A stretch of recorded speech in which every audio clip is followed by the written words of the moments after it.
Kita bahas lebih dalam terkait krisis pangan dan kelaparan di jalur Gaza dan serangan Israel yang tidak berhenti meskipun ada bencana kelaparan di sana. Kita bahas bersama Ketua Presidium Mercy, Hadiki Habib. Selamat malam, Pak Hadiki. Assalamualaikum. Waalaikumsalam. Selamat malam, Mas Radi. Ya, Pak Hadiki, sebelum kita tanya soal akses bantuan, saya ingin tahu dulu, mungkin Anda punya informasi dari Gaza atau relasi Anda di Gaza, bagaimana kondisi terakhir di sana saat ini? Ya, situasi kelaparan tentu masih dominan ya terjadi di Gaza dengan harga-harga yang masih melambung tinggi ya karena inflasi dan kebutuhan yang sangat tinggi. Dan mayoritas masyarakat di Gaza tentu saat ini mengalami penurunan berat badan yang signifikan. Malnutrisi ya katanya ya? Ya, malnutrisi tentu terminologi medis ya yang menandakan bahwa adanya gangguan kesehatan akibat ketidakseimbangan nutrisi. Gitu ya. Jadi tekanan internasional memang sejauh ini dapat memberikan kelonggaran. Jadi ada beberapa masuk bantuan-bantuan secara terbatas dengan berbagai metode. Ada yang melalui pengiriman melalui perbatasan, ada juga yang melalui airdrop gitu. Tapi tadi jumlah yang dikirimkan itu sangat terbatas dan metode penyalurannya juga masih tersebar, tidak terorganisir gitu ya, sehingga menimbulkan dampak kemanusiaan lain, yaitu krisis sosial akibat masyarakat yang berebut. Iya, tentu saja. Seperti yang kita saksikan juga tadi ada visual bahwa yang dikatakan Pak Hadiki juga bantuan disampaikan atau diterjunkan melalui udara begitu ya, airdrop yang sudah diberikan oleh beberapa negara, termasuk beberapa hari lalu juga saya lihat Presiden Prancis Emmanuel Macron mengunggah di media sosial bahwa Prancis juga ikut memberikan bantuan ke sana. Tapi yang jadi masalah, akses bantuan dibuka tapi dibatasi seperti yang Anda bilang tadi oleh Israel. Kalau demikian, seberapa solutif sebenarnya langkah ini untuk mengatasi kelaparan di sana, Pak Hadiki? Ya, ini sebenarnya langkah yang berbahaya kalau kita memberikan setetes air pada puluhan orang yang kehausan, ya tentu hausnya tidak hilang, tapi orang-orang bakal berkelahi gitu kan, untuk memperebutkan itu.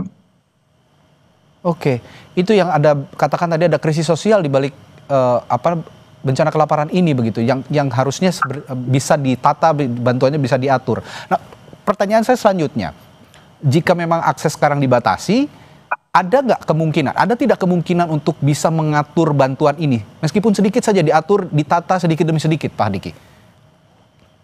Yes, kuncinya memang blokade harus dibuka gitu ya, karena memberikan bantuan sedikit-sedikitnya sebenarnya hanya mengulur waktu saja dari pihak Israel untuk mengurangi tekanan dari dunia internasional gitu. Yang kedua, mengorganisir bantuan kemanusiaannya juga harus manusiawi gitu ya, dan sebenarnya di Gaza itu ada otoritas yang masih dipercaya oleh masyarakat, yaitu pemerintah Palestina di Gaza, yang sebenarnya masih bisa dilibatkan untuk memberikan penyaluran bantuan yang lebih sistematis, serta kalau pihak internasional misalnya Badan Dunia seperti WHO atau UNRWA yang selama ini memang rutin bertahun-tahun sudah memberikan bantuan kepada pengungsi yang ada di jalur Gaza, itu bisa dilibatkan sebenarnya.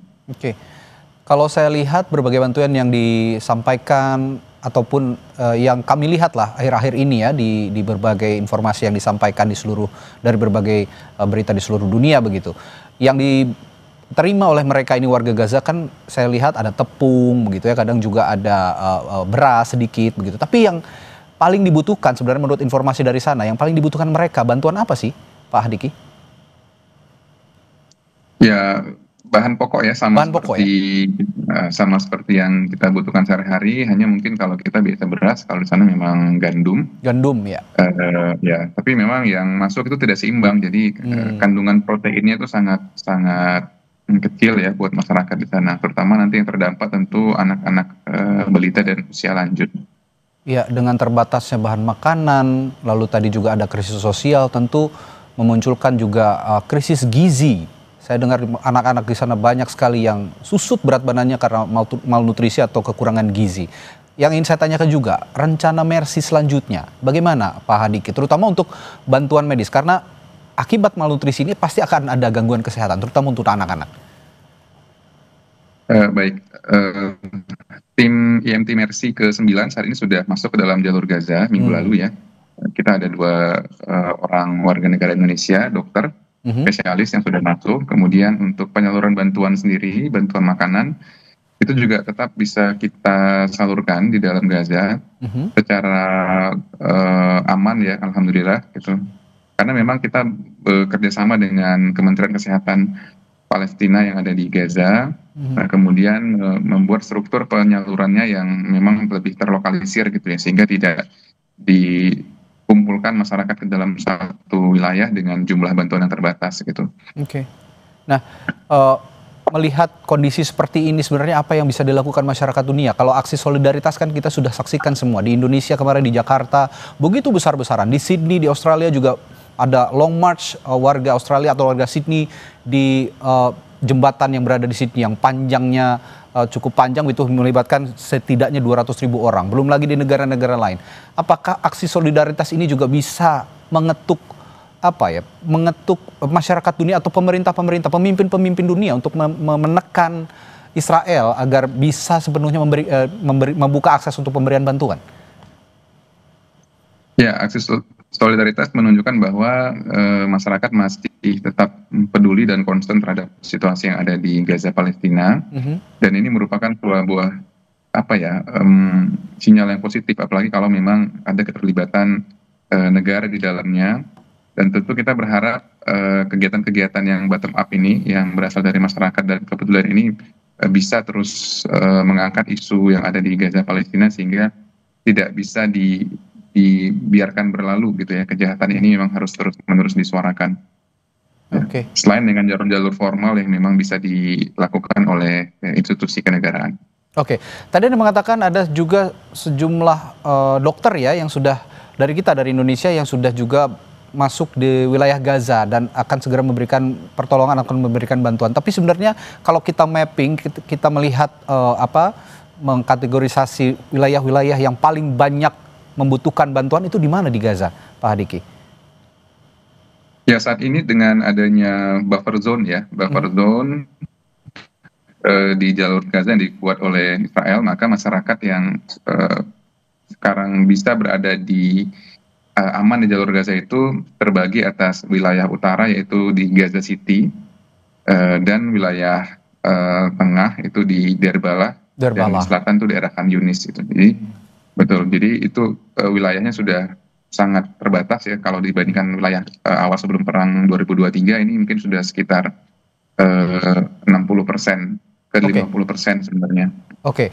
Nah, terakhir Pak Hadiki, saya dengar juga sebenarnya Israel juga meskipun sekarang Gaza dilanda krisis kelaparan, bencana kemanusiaan, masih ada serangan yang dijatuhkan di sana. Masih ada serangan yang dilancarkan oleh Israel ke jalur Gaza. Nah, tadi Anda mengatakan sudah ada juga beberapa relawan yang hadir di Gaza untuk memberikan pertolongan.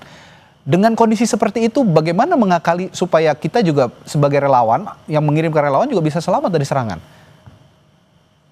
Ya tentu tim bergerak sesuai dengan protokol dan prosedur yang memang sudah disepakati oleh lembaga internasional melalui koridor kemanusiaan, dan koordinasi ketika ada konflik horizontal itu selalu ada disampaikan oleh tim kemanusiaan yang bertugas di dalam jalur Gaza, bukan hanya dari Indonesia tapi juga dari negara lain gitu. Baik.